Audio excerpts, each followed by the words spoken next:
Bismillahirrahmanirrahim.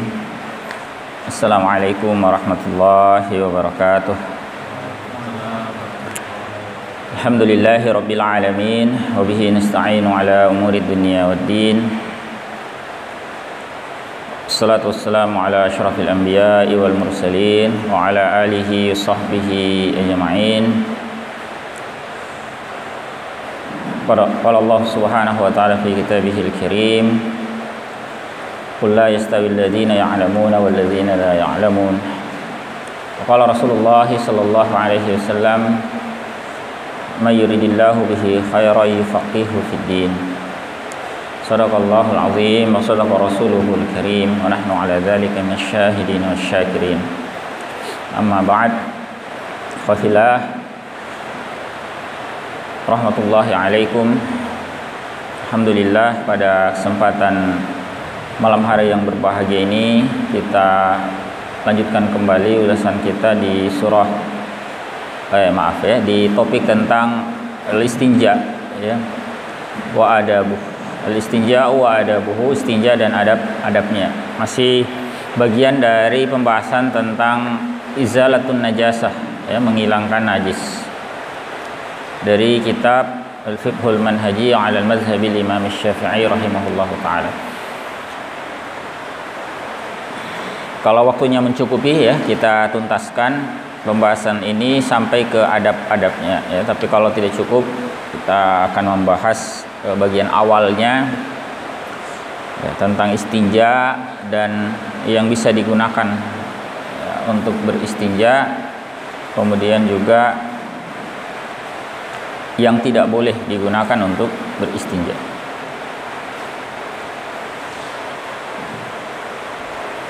Al-istinja'u wa adabuh, ya, istinja dan adab-adabnya.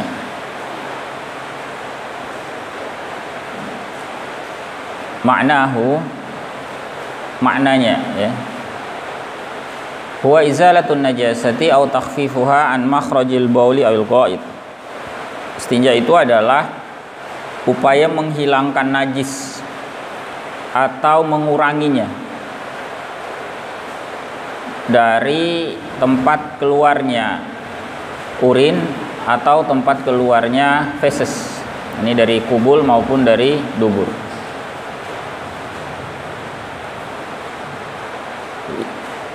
Itu istinja, ya.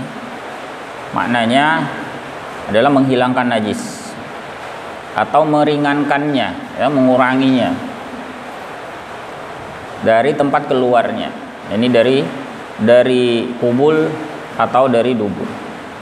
Ma'khuzum minan naja, ini terambil dari kata an-naja, wa huwal khalasu minal adza, yaitu di kata an-naja itu artinya bersih atau terentaskan dari kotoran. Ada juga awin najwah, ada juga yang mengatakan bahwa dia terambil dari kata an-najwah, wa hiyal murtafi'u 'anil ard, yaitu tempat yang agak tinggi, ya, dari tanah. Nah, biasanya orang-orang Arab di masa lampau ketika mereka buang hajat itu mereka cari bagian tanah yang agak turun, ya. Dia ke tempat itu sehingga dia terhalang oleh bagian yang tinggi. Nah, bagian yang tinggi itu disebut an-najwah. Jadi kalau disebut istinja berasal dari kata an-najwah, nah, maksudnya seperti itu. Awin najm, atau juga bisa berasal dari kata an-najwu, wa huwal khur'u, yaitu al-khur'u. Apa al-khur'u itu? Ay ma yakhruju minad dubur, apa yang keluar dari dubur, yaitu feses, ya. Summiya bidzalika syar'a, dinamakan demikian secara syar'i, li'annal mustanjiya yatlubul khalasa minal adza wa ya'malu ala izalatihi an. Karena orang yang beristinja itu berupaya untuk membersihkan diri dari kotoran. Itu al-khalas minal adza, ya, sebagaimana tadi makna an-naja. wa ya'malu ala izalatihi anhu, dan dia berupaya untuk menghilangkan kotoran itu darinya. Wa ghaliban ma yastatir wara'a murtafi'in minal ard. Biasanya dia berlindung di balik bagian tanah yang tinggi itu, ya, berlindung di baliknya. Au nahwihi, atau yang semisalnya, liyaquma bidzalik, agar dia bisa melakukan aktivitas tersebut. Ya, itu secara asal, ya, etiologi mengapa kata istinja ini digunakan untuk makna yang demikian. Nah, hukum istinja wa huwa wajib. Hukumnya wajib, ya, jelas. Bersihkan diri dari najis usai buang air itu wajib. Wa qad dalla dzalika qaulur rasuli sallallahu alaihi wasallam kama sayati khilalal bas. Itu ditunjukkan hal itu oleh qaul atau sabda Rasulullah sallallahu alaihi wasallam sebagaimana nanti akan ada di tengah-tengah pembahasan. Jadi beberapa hadis nanti akan dikemukakan. Selanjutnya al-muallifun rahimahumullahu taala mengatakan ma yustanja bih, yang dapat digunakan untuk beristinja. Sarana yang digunakan untuk beristinja. Yajuzul istinja'u bil ma'il mutlaq. Boleh beristinja itu dengan air mutlak. Bahkan wa huwal aslu fit tathhiri minan najasati kama yajuzu bi kulli jamidin khashanin yumkinu ayyuzilan najasah. Dan bahkan dengan air itulah yang merupakan asal, ya, ketentuan asal bersuci dari najis. Sebagaimana juga boleh menggunakan bikulli jamidin khashanin, setiap benda padat yang kesat yang bisa membersihkan, yumkinu ayyuzilan najasah, yang dapat menghilangkan najis, ya. Kal hajari wal waraqi wa nahwi dzalik, seperti batu, ya, dan waraq itu lembaran-lembaran, ya, kertas, atau seperti sekarang tisu, ya, kalau zaman sekarang tisu, ya, dan semisalnya. Itu termasuk sarana bersuci yang dibolehkan, ya, dengan beristinja yang dibolehkan. Wal afdal, yang paling utama ayyastanjia awalan bil hajari wa nahwih, dia beristinja terlebih dahulu dengan batu dan semisalnya, batu atau tisu tadi. Summa yasta'milul ma, kemudian dia menggunakan air. Jadi dia kombinasikan yang padat dulu, kemudian dia menggunakan air. Li'annal hajara yuzilu 'ainan najasati wal ma'a ba'dahu yuzilu asaraha duna yukhalitaha. Karena batu, ya, atau yang semisalnya tadi itu bisa menghilangkan ainun najasah, menghilangkan fisik najis, sementara air setelahnya menghilangkan bekasnya tanpa mencampurinya. Jadi itu yang afdal. Wa in iqtasara ala ahadihima, kalau mencukupkan hanya menggunakan salah satunya, fal ma'u afdal, ya, maka air yang lebih utama.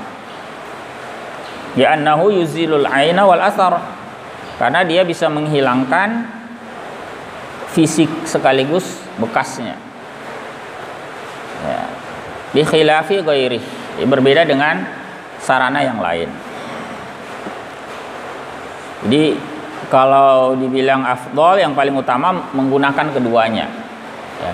Hanya saja ini perlu diperhatikan untuk kondisi kita di masa sekarang, ya. Jadi membaca kitab fikih itu, apalagi banyak pembahasan fikih itu dibangun dari konstruksi masa lampau. Nah, itu harus diperhatikan, ya, kesesuaiannya dengan pelaksanaan secara penerapan di masa sekarang. Yang sampai misalnya begini, ya, karena merasa yang paling afdol itu menggunakan batu, akhirnya kemana-mana menyiapkan batu. Jadi kalau misalnya setelah buang air, ya, kemudian menggunakan itu. malah menjadi kontraproduktif. Ya. Misal Anda di rumah gitu ya, pakai batu. Terus setelah batunya digunakan, diapain? Dibuang kemana? Ya kan jadi masalah juga. Ya, kalau orang dulu ya, misalnya orang-orang Arab yang memang hidup di padang pasir, di gurun, ya gampang saja. Kalau misalnya selesai ya tinggal dibuang di padang pasir atau ditanam, ditimbun, selesai. Nah, kalau kita di rumah ya, nah itu akan menjadi masalah tersendiri. Atau mahasiswa di kampus bawa batu masuk ke toilet, setelah itu beristinja dengan batu. Nah, terus batunya diapain? Nah, itu masalah ya. Yang agak mending itu kalau mengkombinasikan misalnya dengan tisu ya.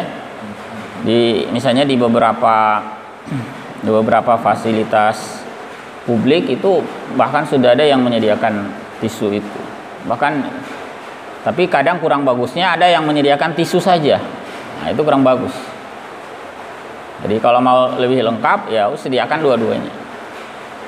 Ada tisu, ada air. Karena tidak semua juga orang itu paham bagaimana cara beristinja dengan benda padat saja. Ya. Atau bahkan nanti di pembahasan berikut ada catatan-catatan kalau kita mau menggunakan istinja itu dengan benda padat. Tidak semua juga itu bisa digunakan. Bahkan batu sekalipun itu ada syarat-syarat. Atau tisu pun juga ada syarat. Nah, yang lebih mudah itu dengan air memang. Tetapi konsep ini penting ya, terutama kalau memang kita suatu saat berada dalam situasi minim air.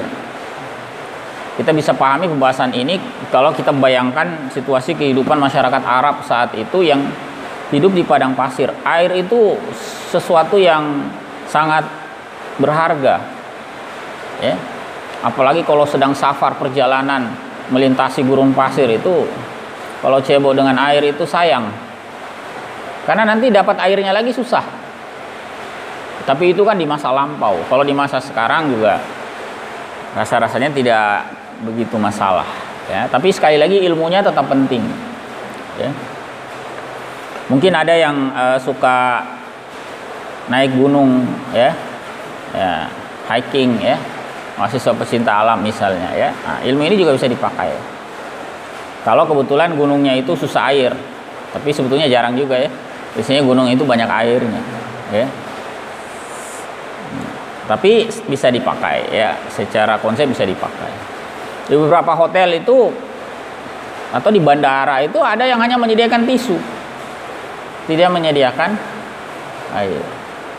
Nah, jadi harus tahu kalau suatu saat masuk ke daerah yang atau tempat yang ada fasilitas seperti itu, nah, tidak ada salahnya Anda mencoba.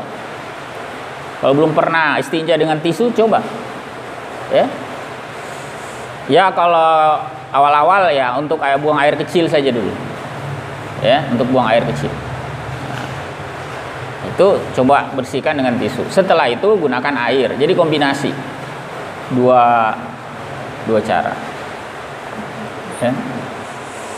Itu yang paling afdol. Tapi kalau hanya mencukupkan salah satu, maka yang terpilih itu adalah air. Karena itulah yang lebih mampu. Memang Allah ciptakan air itu khasiatnya salah satunya adalah memang fungsinya itu membersihkan, menghilangkan najis. Makanya pembahasan tohara itu paling banyak pembahasan tentang air. Anda nanti bicara yang kemarin kita sentuh tata cara membersihkan najis berat, najis sedang, najis ringan, itu kan pakai air. Kalaupun ada tanah digunakan itu hanya dalam kasus najis berat, itu pun hanya sekali. Itu membersihkan dari najis begitu. Demikian pula membersihkan dari hadas. Itu secara umum kan menggunakan air. Kita hadas kecil bersihkannya dengan wudu, hadas besar dengan mandi janabah. Nanti kalau tidak ketemu air atau tidak dapat menggunakan air, ada keringanan melakukan tayamum. Tapi al-aslunya tetap menggunakan air, ya. Nah, jadi tidak ada salahnya Anda coba, ya. Atau naik pesawat gitu ya. Itu kalau masuk toiletnya pesawat itu ya memang tisu yang disediakan. Ada juga air disediakan tapi tidak ada timbanya. Dan tidak ada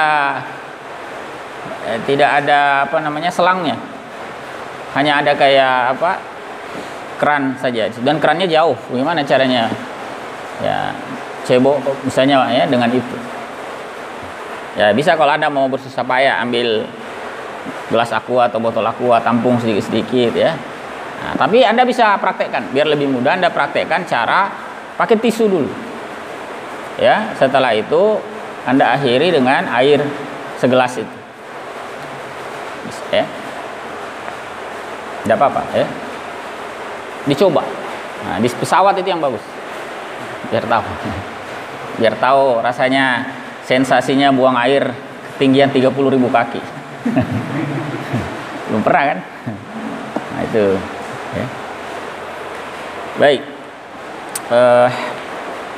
Itu ketentuan asalnya. Nah, kalaupun terpaksa misal dalam kondisi menggunakan benda padat saja, misal karena tidak ada air ya, maka ada catatannya di sini. Wa ini iqtasara 'alal hajari wa nahwi. Kalau dia mencukupkan dengan batu dan semisalnya, maka ada syaratnya ya. Fa yushtaratu ay yakuna al-musta'malu jaffan. Maka dipersyaratkan benda yang digunakan itu harus kering. Ya. Jadi kalau tisu itu jangan yang basah. Tisu itu kan ada tisu basah. Ya. Nah, pakai yang kering. Tisu yang kering. Karena kalau basah itu justru akan melebar kemana-mana kan kotorannya, bukan membersihkan tapi malah semakin kotor. Termasuk misalnya kadang-kadang juga saya melihat ibu-ibu itu bersihkan bayinya yang habis buang air itu, apalagi dalam perjalanan misalnya dia pakai tisu. Ya hati-hati ya, pakainya tisu kering bukan tisu basah. Ya kalau maupun tisu basah itu terakhir. Justru yang awal itu yang kering dulu, biar hilang semua fisiknya. Ya. Baru kalau mau ditambahkan tisu basah silahkan. Misalnya biar wangi misalnya atau apa ya terserah. Tapi ingat, tisu basah itu bukan untuk membersihkan. Yang membersihkannya adalah yang kering. Jadi sarananya yang pertama adalah kering. Kemudian yang kedua, wa ay yusta'mala qabla ay yajiffal khariju minal qubuli awid dubur. Ya. Menggunakannya sebelum kering tempat keluar. Ya, sebelum kering. Sebelum kering kotoran itu ya dari kubul atau duburnya. Nah, artinya segera setelah buang air itu segera ya. Jangan lama-lama. Misalnya begini ya. Lama-lama itu kan kadang-kadang juga ada penyakit anak muda ini. Lama-lama di toilet ngapain? Ternyata dia ngegame online misalnya ya. Atau apa ya? Ya bisa jadi memang dia buang air tapi sudah lama selesai tapi dia asik ya, atau nonton atau apalah macam-macam aneh-aneh sekarang. Itu selain menyisi adab ya, secara adab itu bermasalah, nanti di belakang akan kita lihat ya. Tidak boleh berlama-lama. Jangan berlama-lama. Nah, termasuk juga kalau kering tidak boleh lagi menggunakan sarana yang padat. Ya, jangan pakai tisu lagi. Ya, menggunakan air saja. Ya. Kemudian syarat lain-lain ala wa alla yujawizal khariju safhatal aliyati aw khashafatal zakari wa ma yuqabiluha min makhrajil bauli 'indal unsa. Yang keluar itu juga ini kotoran yang keluar, entah itu urin atau feses, itu tidak boleh melewati, kalau feses itu tidak boleh melewati safhatal aliyah. Itu maksudnya bagian dubur yang kalau kita duduk itu berpisah, tapi kalau berdiri bersentuhan. Bisa dibayangkan tidak? Ya, bukan jadi di dekat tempat keluarnya itu ada kayak roti-rotinya itu kan. Nah, kalau kita duduk dia terpisah. Nah, tapi kalau kita jongkok misalnya dia terpisah, tapi kalau kita berdiri dia bersentuhan. Jadi syaratnya adalah kotoran itu, feses itu tidak boleh sampai mengenai daerah itu. Kalau mengenai daerah itu maka tidak dapat lagi dibersihkan dengan yang padat, harus pakai air. Ya, terutama misalnya ya, kalau misalnya kita buang airnya itu dalam keadaan agak encer, ya misalnya karena diare atau gimana, itu kan kadang-kadang kemana-mana, Ya, nah seperti itu tidak dapat lagi dibersihkan dengan benda padat ini, ya, harus dengan air. Ya. Kemudian kalau urin bagaimana? Dia tidak melampaui, kalau bayangkan kemaluan laki-laki, dia tidak melampaui kepalanya, gelan penisnya itu tidak melampaui itu. Jadi kalau misalnya dia buang air kecil, ada sebagian yang mengenai daerah lain, maka tidak dapat lagi dibersihkan dengan yang padat tadi, harus dengan air. Jadi hanya boleh di bagian tempat keluar. Jadi misalnya tempat keluarnya, ya, dia keluar di situ saja. Nah, kalau dia sudah berpindah ke samping, misalnya ke batangnya kemana, itu mohon maaf tidak bisa lagi digunakan membersihkannya dengan benda padat. Itu harus dibersihkannya dengan apa? Dengan air. Benda padat itu hanya yang pas di ujung tempat keluar itu, tempat saluran keluarnya. Di situ. Ya.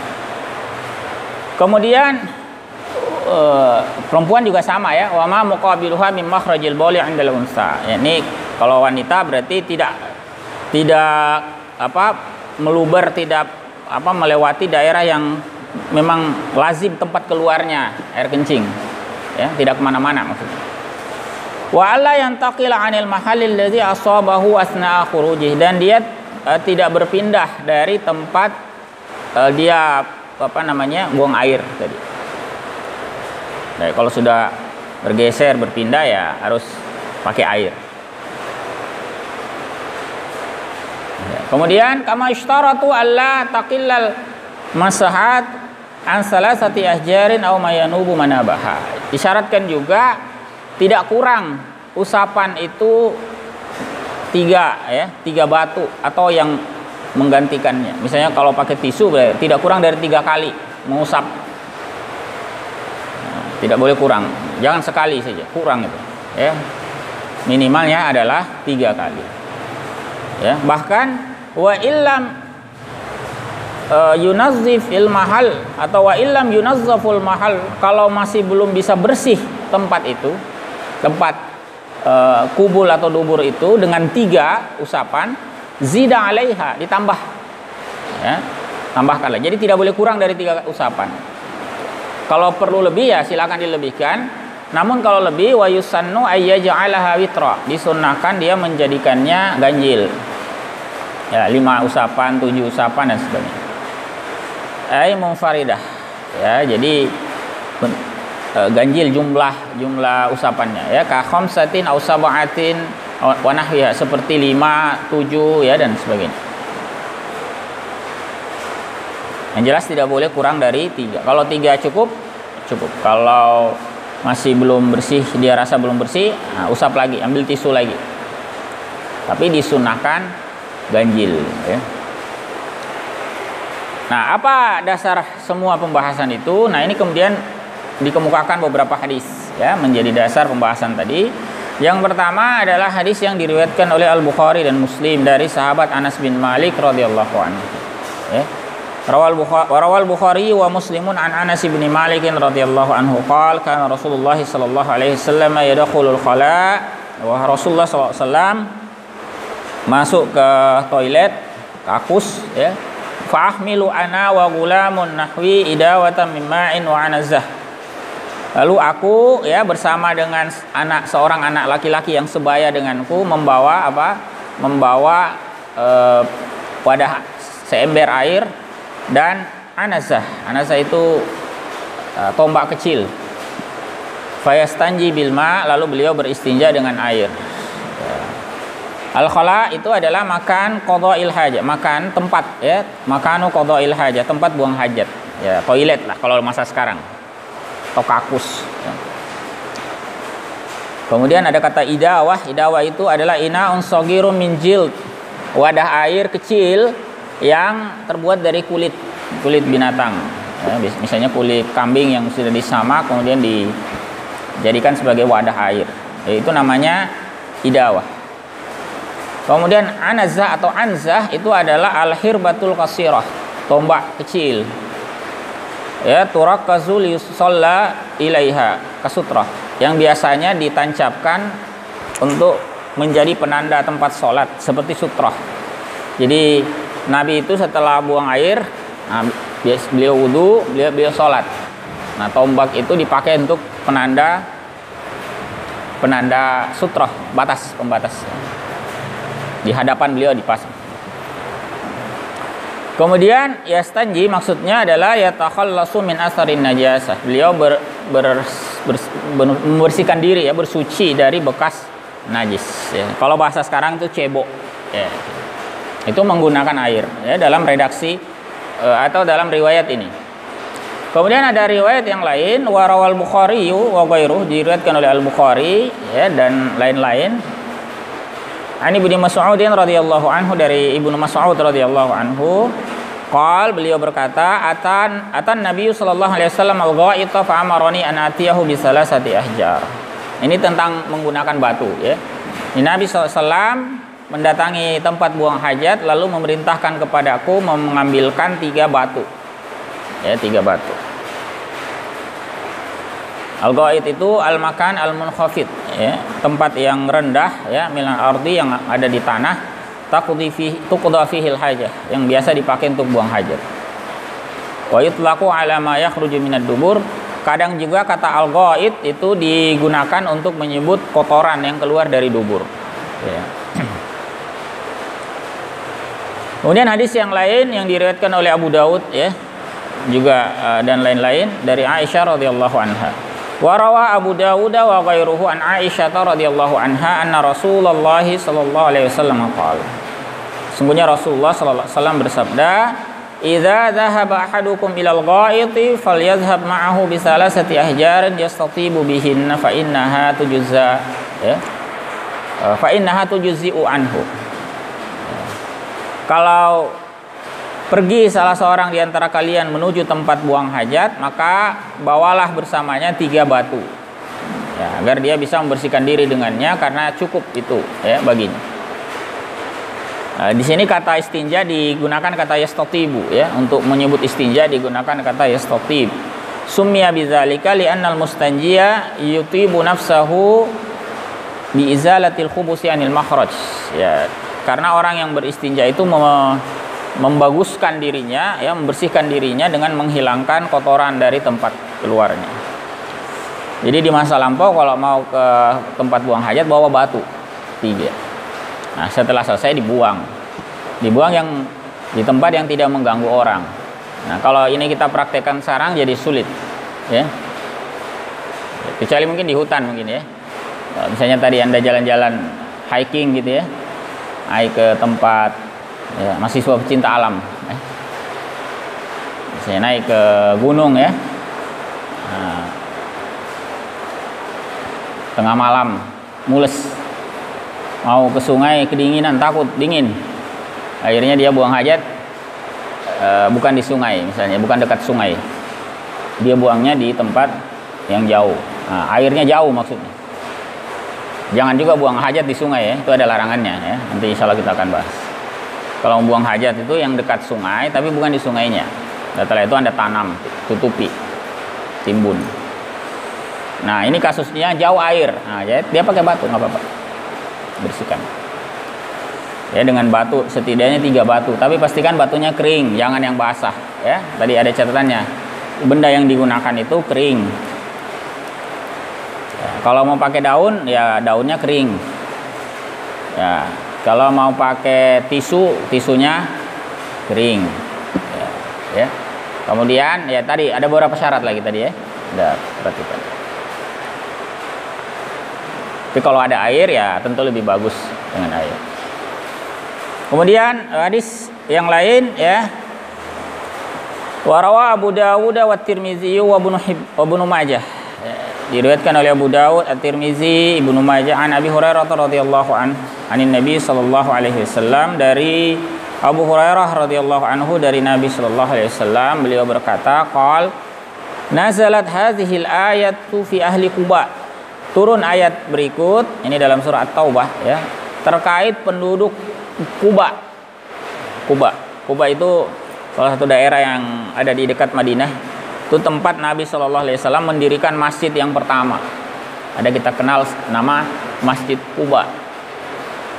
Jadi di sana memang ada komunitas kaum muslimin. Nah, mereka itu dipuji oleh Allah Subhanahu wa taala dalam ayat fihi rijalu yuhibbuna ayyatatahharu wallahu yuhibbul mutahhirin. Bahwa di sana di Kuba atau di masjid itu ada orang-orang yang suka untuk bersuci. Ya, dan Allah mencintai al-mutahhirin, orang yang suka membersihkan dirinya. Beliau bersabda, kanu yastanjuna bil ma. Ya, fanazzalat fihim hazil ayat. Mereka biasa beristinja dengan air. Sehingga turunlah ya tentang mereka ini ayat tadi. Di masa itu masih banyak orang itu bersucinya dengan benda yang padat tadi itu. Seperti batu itu. Sementara ahlu Kuba itu beristinjanya dengan air dan itu mendapatkan pujian oleh Allah Subhanahu wa taala. Makanya tadi disebutkan air itu lebih afdol daripada benda yang padat. Ya. Kemudian riwayat yang lain oleh Muslim, ya, rawa Muslimun an Salman radhiyallahu anhu anir Rasulillah sallallahu alaihi wasallam qala, ya, dari Salman radhiyallahu anhu dari Rasulullah sallallahu alaihi wasallam, beliau bersabda, la yastanji ahadukum biduni salasati ahjar. Ini syarat tadi, ya, bahwa tidak boleh kurang dari 3. Nah, Rasulullah sallallahu alaihi wasallam bersabda, tidaklah beristinja salah seorang di antara kalian dengan menggunakan kurang dari 3 batu. Jangan kurang. Boleh menggunakan, ya, kalau batu hanya ketemu 2, nah satunya pakai daun atau apalah gitu, ya, silakan. Warawal Bukhari wa Muslimun an Abi Hurairah radhiyallahu anna Rasulullah sallallahu alaihi wasallam qala, hadis yang terakhir, ya, diriwayatkan oleh Al-Bukhari, Muslim, ya, dari Abu Hurairah radhiyallahu anhu, sesungguhnya Rasulullah sallallahu alaihi wasallam bersabda, wa man istajmara falyutir. Siapa yang beristijmar, istijmar itu bahasa lain dari istinja dengan batu. Istijmara adalah mashum bil jimari wa hiyal ahjarus shaghirah. Ini mengusap dengan batu yang kecil. Nah, siapa yang melakukan itu falyutir, maka ganjilkanlah. Artinya tadi 3, ya, 5, ya, 7 dan sebagainya. Apalagi kalau batunya kecil. Ya. Baik, ikhwafillah rahimakumullah. Satu pembahasan lagi sebelum kita diskusi, mala yustanjabih, yang tidak boleh digunakan beristinja. Kalau tadi yang boleh, yang bisa digunakan untuk beristinja, nah yang terakhir ini yang tidak boleh digunakan untuk beristinja. La yasihul istinja'u bima kana najasul aini aw mutanajjisan. Tidak sah beristinja dengan yang merupakan najis, benda najis, atau yang terkena najis. Ya. Li'annahu rubama zada fi asarin najasati badla takhfifih. Karena benda yang bernajis atau yang terkena najis itu, ya, benda najis, kalau disebut najasul ain itu berarti najis bendanya. Memang benda najis, zatnya najis. Misalnya kotoran hewan yang sudah kering, itu memang zatnya najis. Atau ada juga yang disebut mutanajis. Mutanajis itu benda yang terkena oleh najis.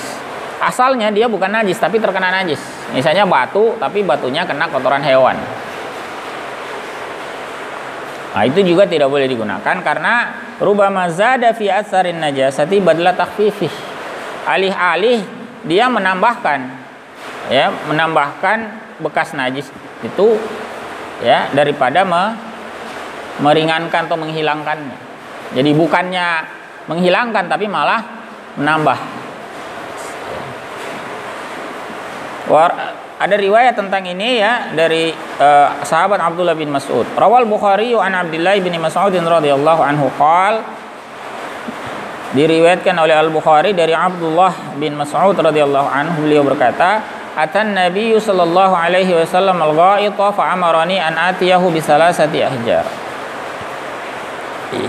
Nabi SAW mendatangi tempat buang hajat, lalu beliau memerintahkanku untuk membawakannya 3 batu. Fawajadtu hajaraini wal tamastu salas.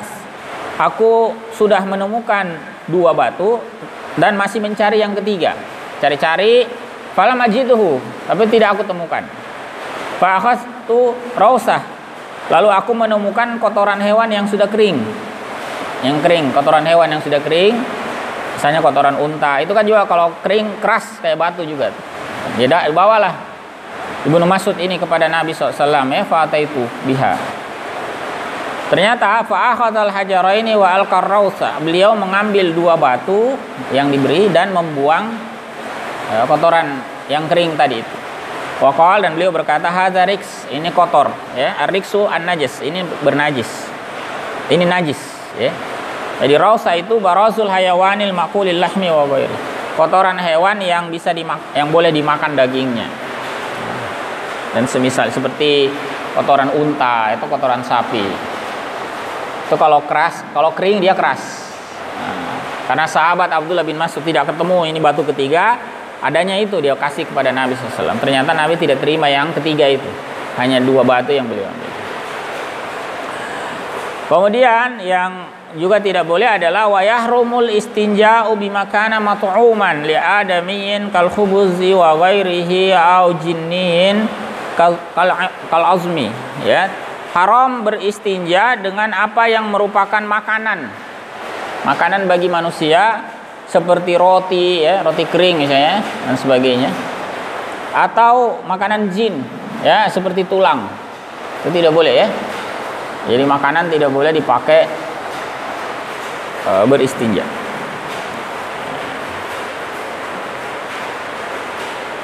Rawa Muslimun an Ibnu Mas'ud radhiyallahu anhu, diriwayatkan oleh Imam Muslim, ini dalilnya, ya. Radhiyallahu anhu, sesungguhnya Rasulullah sallallahu alaihi wasallam, dari Rasulullah sallallahu alaihi wasallam beliau bersabda, atani da'il jin. Nah, ini beliau sampaikan. Jadi, aku pernah didatangi oleh dai kalangan jin. Dari kalangan jin itu ada yang datang kepada Nabi SAW, yang memanggil, ya, mengajak Nabi. Fazahabtu ma'ahu, lalu aku pergi bersamanya. Faqara'tu alaihimul Qur'an, lalu aku bacakan kepada mereka Al-Qur'an. Jadi Nabi mendatangi, ya, kaum jin ini, membacakan kepada mereka Al-Qur'an. Nah, di antara cerita itu, ya, qal, ya, periwayat menceritakan wasa'aluhu zad. Mereka dari kalangan jin itu meminta bekal makanan kepada Nabi sallallahu alaihi wasallam. Faqala, lalu beliau bersabda, lakum kullu azmin dzukira rasmullahi alaihi yaqa'u fi aidikum aw farama yakunu lahma. Jadi bagi kalian itu setiap tulang yang disebutkan nama Allah atasnya, setiap kali kalian menyentuhnya maka apa? Dia akan diliputi oleh daging, banyak daging. Tapi hanya jin saja yang bisa lihat. Nah, di tulang itu kalau jin yang ambil, ya, itu banyak dagingnya, jadi bisa dia makan. Wa kullu ba'ratin alaf, ya, alafun lidawabikum, dan setiap ba'rah, setiap kotoran hewan itu alafun lidawabikum, menjadi makanan bagi hewan kalian. Jadi kotoran hewan itu dimakan juga oleh hewannya jin, ya, dalam hadis riwayat Muslim. Maka faqala Rasulullah SAW, ya, Rasulullah SAW bersabda, fala tastanju bihima, janganlah kalian beristinja dengan kedua benda tadi. Apa tadi itu? Tulang dan kotoran hewan. Fa innahuma ta'amu ikhwanikum, karena keduanya itu makanan saudara kalian. Jadi jin itu saudara, ya. Dalam hadis ini disebutkan, nah itu makanan mereka, jangan dipakai beristinja. Wa inda Tirmizi, dalam riwayat At-Tirmizi, la tastanju birrausi wala bil izam, janganlah kalian beristinja dengan kotoran hewan dan jangan pula dengan tulang. Fa innahu zadu ikhwanikum minal jin, karena itu bekal makanan saudara kalian dari kalangan jin. Nah, kemudian makanan manusia bagaimana? Apa dalilnya? Dalilnya adalah kias, dikiaskan. Fa yuqasu ta'amul adami alaihi min babi aula. Maka mengkiaskan makanan manusia atas yang tadi, atas makanan jin, itu tentu lebih utama. Maksudnya kalau makanan jin saja itu tidak boleh dipakai untuk beristinja, apalagi makanan manusia. Itu maksudnya. Meskipun keras, apa makanan yang keras? Biskuit ya mungkin ya. Biskuit yang keras tidak boleh. Kemudian yang terakhir, yahrumul istinja'u bi kulli muhtaram. Diharamkan beristinja dengan setiap yang diagungkan, yang dihormati, setiap benda yang dihormati. Tidak boleh ya. Meskipun ini contoh-contoh yang disampaikan ini sudah langka ya. Pengandaian saja ini ya. Rasanya tidak terjadi ya. Tapi ya dalam pembahasan fikih bisa kita baca ya. Apa itu? Contoh yang dihormati yang tidak boleh dipakai beristinja, kajuz'i hayawani muttasilin bihi kayadihi wa rijlihi. Seperti bagian hewan yang bersambung dengan hewan itu. Misalnya tangannya atau kakinya ya. Atau misalnya ekor binatang kita pakai beristinja misalnya, ya tidak boleh ya. Kalau ada ini kadang-kadang pembahasan fikih seperti itu ya, ada namanya pengandaian ya, seandainya begini ya, itu tetap tidak boleh. Makanya ahli fikih itu apalagi mujtahid itu perannya sangat penting ya dalam peradaban Islam. Karena ijtihad itu meniscayakan seorang mujtahid itu berpikir visioner. Yaitu harus berpikir jauh ke depan. Harus bisa memperkirakan kemungkinan. Kalau sekiranya begini, kalau sekiranya begitu. Agar dia bisa menjelaskan hukumnya kepada umat. Ya. Karena kalau tidak begitu, ya nanti akan bertanya-tanya umat itu. Ya, jadi salah satu rahasia mengapa syariat Islam itu layak diterapkan di berbagai waktu dan tempat, itu karena adanya ijtihad. Ijtihad ini mendorong mujtahid berpikir visioner. Bayangkan misalnya kita bicara najis ini, ada ungkapan Asy-Syafi'i rahimahullah taala itu mengatakan bahwa anjing dan babi itu kan najis. Nah, kemudian beliau tambahkan wa ma tawallada minhuma ya, termasuk juga hewan yang lahir dari keduanya, au min ahadihima, atau salah satu dari keduanya. Maksudnya bagaimana? Itu beliau sampai membuat perandaian, seandainya ya anjing dan babi itu bisa dikawinkan, lalu dari kedua hewan itu lahir hewan nggak tahu namanya apa, ya itu pun juga najis berat.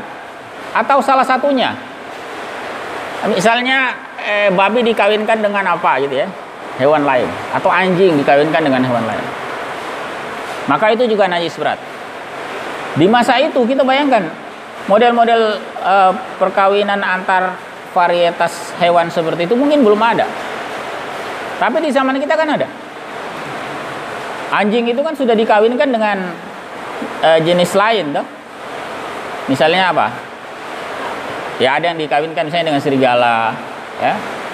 Ada itu. Jadi secara kawin silang atau istilahnya. Nah itu kalau dalam mazhab Syafi'i, hewan yang lahir dari situ pun hasil perkawinan silang itu, entah anjing disilangkan dengan babi atau anjing dengan hewan lain, babi dengan hewan lain, apapun itu yang jelas hasilnya najis mughallazah juga. Padahal faktanya di masa itu belum ada. Ya. Jadi itu contoh bagaimana ijtihad itu mengarahkan ulama itu untuk berpikir visioner, bisa memperkirakan kondisi-kondisi yang di masa itu langka atau bahkan tidak ada. Nah, sama juga dengan kasus tadi, ya. Wa minal adayami min babi aula, ya, termasuk juga ya dari manusia terlebih lagi. Jadi kalau bagian tubuh hewan saja tidak boleh dipakai istinja, apalagi bagian tubuh manusia. Bisa membayangkan nggak bagian tubuh manusia dipakai? Allah alam bagaimana ceritanya. Mungkin ada orang terdampar di padang pasir, tidak dapat alat istinja, ketemunya ya potongan badan manusia misalnya dipakai istinja, tidak boleh. Nah, seandainya. Tapi ini kan pengandaian saja. Li'annahu yatanafa ma'a takrimih, karena itu bertentangan dengan pemuliaan terhadap manusia. Fa in kana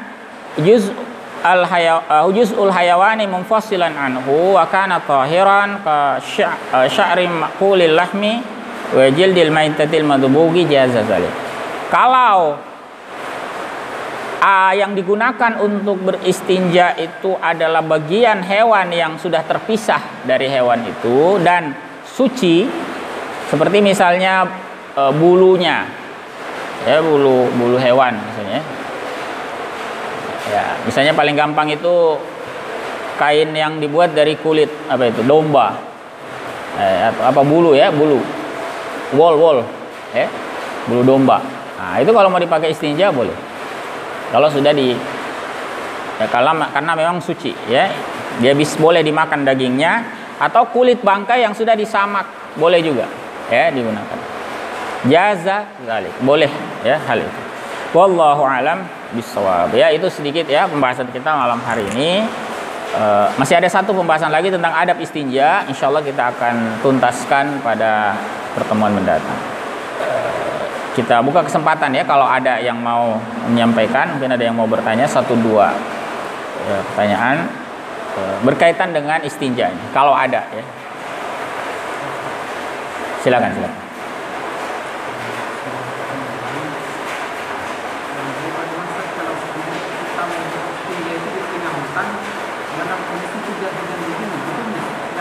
Iya. Baik. Sudah, ya, sebentar. Ada yang mau bertanya di Zoom, tapi tunggu dulu ya. Ada yang bertanya dulu di forum offline ya. Silakan dituntaskan dulu pertanyaannya.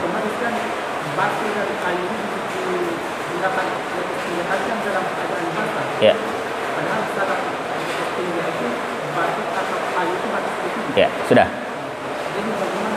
Ya, baik. Silakan yang mau bertanya melalui Zoom ya, saya persilakan. Silakan Pak Ustadz Ahmad ya, silakan. Ustadz Adam ya. Sorry, silakan Ustadz. Ya, terima kasih atas kesempatan kami. Sebelumnya saya minta maaf, saya agak pertanyaan tadi, pertanyaan saya itu berkaitan dengan masalah topik sudah dijelaskan baca yang saya ingin tanyakan tadi kan dijelaskan berkaitan dengan masalah alat, salah satu yang dengan saya lakukan di posisi daripada alat tadi dari air. Ketika misalnya mereka berada dalam hutan dan dia di situ tidak ada air, ya bagaimana statusnya kalau kemudian misalnya kita pakai dan kemudian kita itu merasa risih, ya, dan pada saat itu juga misalnya mau melaksanakan sholat, ya, tapi misalnya kita merasa risih, merasa nyaman, apakah kemudian rasa-rasanya atau bagaimana?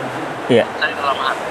Iya. Kita mau melaksanakan sholat saat aku risih kita ya risih, pastinya kayaknya itu bersih. Iya. Baik. Pertama. Baik.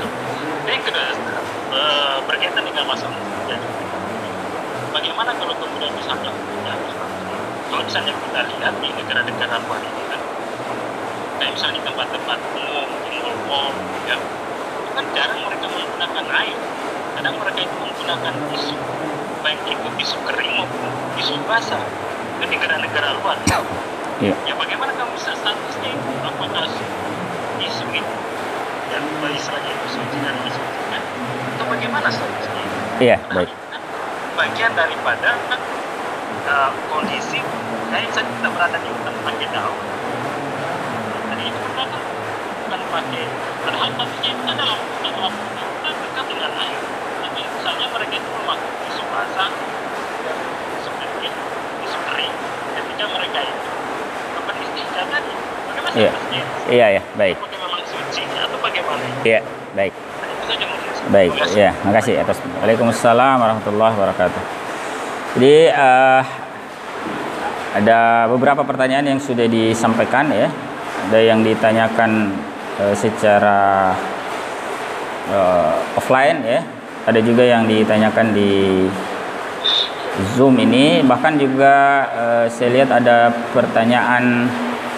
Oh ya, ada pertanyaan chat, ya, apa hukumnya menjawab azan di dalam kamar mandi? Ya, baik. Kita tanggapi dulu yang terakhir ini ya. Karena pembahasannya sebetulnya masih di belakang ya, tapi saya jawab ringkas. Menjawab azan di kamar mandi hukumnya disunnahkan tapi dalam hati. Ya, tidak dilafazkan. Mendengar kebetulan kita buang air ya, azan ya, silakan dijawab dalam hati. Tidak boleh dilafazkan ya. Tidak dilafazkan tapi dijawab dalam hati. Baik, itu ringkasnya. Insya Allah nanti kita akan bahas di pembahasan berikutnya tentang adab ya, adab-adab istinja. Baik, kemudian ikhwasillah rahimakumullah, pertanyaan yang pertama dan kedua ini agak mirip ya. Jadi saya jelaskan dulu pertama begini. Beristinja dengan benda padat itu bukan keringanan. Bukan rukhsah.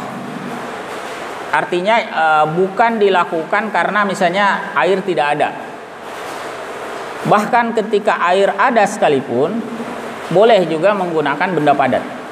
Jadi itu harus dipahami dulu ya. Beda dengan kita membahas tayamum ya. Kalau kita bahas tayamum itu kan itu bagian dari keringanan ketika seseorang itu tidak mendapatkan air atau tidak dapat menggunakan air karena penyakit dan sebagainya.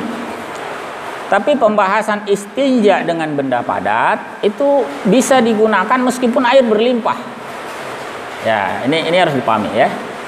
Jadi banyak air sekalipun boleh kalau mau menggunakan benda padat untuk beristinja. Tapi kan tadi ada urutannya kita sampaikan. Urutan yang paling utama itu yang pertama adalah yang paling tinggi itu adalah menggunakan keduanya, mengkombinasikan yang padat dengan air. Itu urutan utama, urutan pertama. Jadi kalau dibawa ke konteks sekarang, ya kalau ya yang mau izin karena sholat isya ya silakan ya. Kita tambah sekitar 5 menitan ya. Saya ulangi. Jadi yang paling utama itu adalah menggunakan keduanya. Yang padat dulu, baru yang menggunakan air. Kalau dalam kondisi kita sekarang itu kan tidak relevan menggunakan batu. Tadi kita sudah sampaikan beberapa kali, meskipun teks hadisnya itu menyebutkan batu, itu kan konstruksi sosial masyarakat saat itu. Kalau di zaman sekarang kita menggunakan batu, itu jadi kontraproduktif. Bayangkan ya, kalau di rumah kita disediakan batu untuk beristinja, setelah istinja itu mau diapakan itu batunya? Mau dibuang kemana maksudnya? Kalau orang di padang pasir kan gampang, tinggal buang saja di tengah padang pasir atau dikubur, selesai ya. Nah, yang repot itu misalnya kita di hotel bawa batu ya atau di mana ya, kan jadi masalah. Tetapi para ulama termasuk kalangan mazhab Syafi'iyah kontemporer itu mengkiaskan kebolehan menggunakan benda padat itu dengan kertas, tisu. Jadi tisu bisa dianggap ya sebagai sarana beristinja layaknya batu. Nah, dengan beberapa syarat tadi ya. Tadi ada 4 syarat kalau saya tidak salah tadi yang disebutkan ya. Nah, intinya bisa menggunakan itu. Ya, syaratnya yang pertama memang kering. Tisunya kering. Ya, tidak boleh tisu basah malah. Jadi tisu basah itu tidak membersihkan najis, malah semakin membuat najis itu kemana-mana. Jadi gunakan tisu kering. Ini ya sebagaimana tadi kita sampaikan juga mirip ya, sering terjadi pada ibu-ibu yang membersihkan anak bayinya itu. Ya, kadang-kadang ibu-ibu bersihkan bayi yang habis buang air besar, buka pampersnya, itu dia pakai tisu basah. Mohon maaf, itu keliru. Bukan alih-alih membersihkan najis, malah membuat najis itu melebar kemana-mana. Jadi yang betul itu gunakan tisu kering sampai bekasnya hilang ya. Nah setelah itu kalau mau gunakan tisu basah ya silakan. Atau mau menggunakan air, cebok lagi dengan air silakan. Nah untuk orang dewasa bagaimana? Sama juga. Misalnya Anda berada di luar negeri tadi ya, atau di beberapa hotel di Indonesia itu sudah modelnya kayak begitu. Tidak sediakan air, ya sediakannya tisu. Nah, Anda bisa gunakan. Atau setidaknya Anda bisa berlatih menggunakan. Nah, karena begini, kalau tidak terbiasa itu risih juga. merasa tidak nyaman, ini sudah bersih atau belum. Nah, itu biasanya karena belum biasa. Nah, Anda bisa coba itu. Ya, paling gampang kalau dapat toilet semacam itu, coba. Yang Anda coba pertama kali itu kombinasi dulu. Kombinasi tisu dan air. Nah, ya. Anda bisa coba di hotel, Anda bisa coba di pesawat. Nah, pesawat itu yang tadi sempat kita contohkan. Coba masuk toilet pesawat, coba yang buang air kecil saja dulu. Ya, jangan yang buang air besar, ya. Untuk percobaan awal, coba yang buang air kecil. Ya, dengan syarat tadi ya, perhatikan ada beberapa syarat. Yang pertama apa? Tisu yang digunakan kering. Kemudian yang kedua, bekas buang airnya, entah itu buang air kecil atau buang air besar, belum kering. Ya, segera setelah buang air kan langsung dilap. Kemudian najisnya itu belum kemana-mana. Nah, misalnya kalau dia buang air besar tadi belum kemana-mana. Ini biasanya kalau buang air besarnya itu tidak cair, tidak mencret ya, mohon maaf ya. Kalau mencret itu biasanya kemana-mana. Tapi kalau dia tidak mencret, ya itu yang bisa. Kalau mencret modelnya kemana-mana, itu tidak boleh dengan benda padat, itu harus dengan air. Nah, sama juga dengan buang air kecil, ya, buang air kecil ya. Ini saya kasih ilustrasi ya, saya tampilkan videonya sedikit. Sebagai ilustrasi, kalau kita buang air kecil ya, bayangkan ya, misalnya mohon maaf ya, ini seperti alat kelamin laki-laki, bayangkan ya. Dia itu ketika setelah kencing itu tidak boleh air itu berada selain di tempat keluarnya saja. Jadi kalau kita bicarakan agak terbuka ya, hanya di kepala penisnya saja. Tidak boleh misalnya kemana-mana ya. Kalau ke bagian lain, misalnya ke batangnya atau kemana ya, mohon maaf, tidak bisa lagi dengan benda padat, harus dengan air. Ya. Jadi yang dimaksud itu hanya di tempat keluarnya. Nah, setelah selesai itu saja yang dilap sedikit. Nah, 3 kali minimal. Lap pertama dulu. Nah, ini kan basah ceritanya. Nah, dilap pertama setengah kering. Nah, dilap lagi kedua kering lah. Nah, tambah lagi sekali. Nah, kering. Setelah Anda lakukan itu, yakin bahwa itu sudah bersih. Ya, itu bagian dari tuntunan syariat. Kita yakin bahwa itu bersih. Kalau Anda mau lebih afdol, siram lagi dengan air. Cebol lagi dengan air. Ya, jadi Anda bisa berlatih dahulu dengan buang air kecil, ya, pakai tisu. Ya. Kalau sudah mahir, nanti bisa naik ke level berikutnya. Ya, ceboknya buang air besarnya dengan tisu. Nah, itu ya. Dan Anda kombinasikan dengan apa? Kombinasikan dengan air, begitu, ya. Begitu. Ya, kira-kira seperti itu ya. Baik, ikhwafillah, ya, saya mohon maaf ya. Mudah-mudahan bisa dipahami ya. Insya Allah kalau masih ada yang kurang jelas, nanti kita bisa lanjutkan di pembahasan berikut. Karena pembahasan berikut itu masih 1 kali lagi tentang istinja, persisnya tentang adab istinja dan buang hajat. Ya. Nah, mohon maaf juga sebelumnya, kadang-kadang kita ini karena ngomong pembahasannya ini ya kadang-kadang agak vulgar ya. Jadi kita mungkin agak jorok ya, mohon maaf. Ini pembahasan ilmiah ya, bukan pembahasan apa ya, tapi memang dimaksudkan agar paham. Daripada kita samar-samarkan tapi tidak paham. Nah, lebih baik kita omongkan lebih terbuka. Terima kasih atas perhatiannya ya. Kita cukupkan dulu. Kalau ada pertanyaan sekali lagi bisa disimpan untuk pertemuan. Subhanakallahumma wa bihamdik asyhadu an la ilaha illa anta astaghfiruka wa atubu ilaik. Wassalamualaikum warahmatullahi wabarakatuh.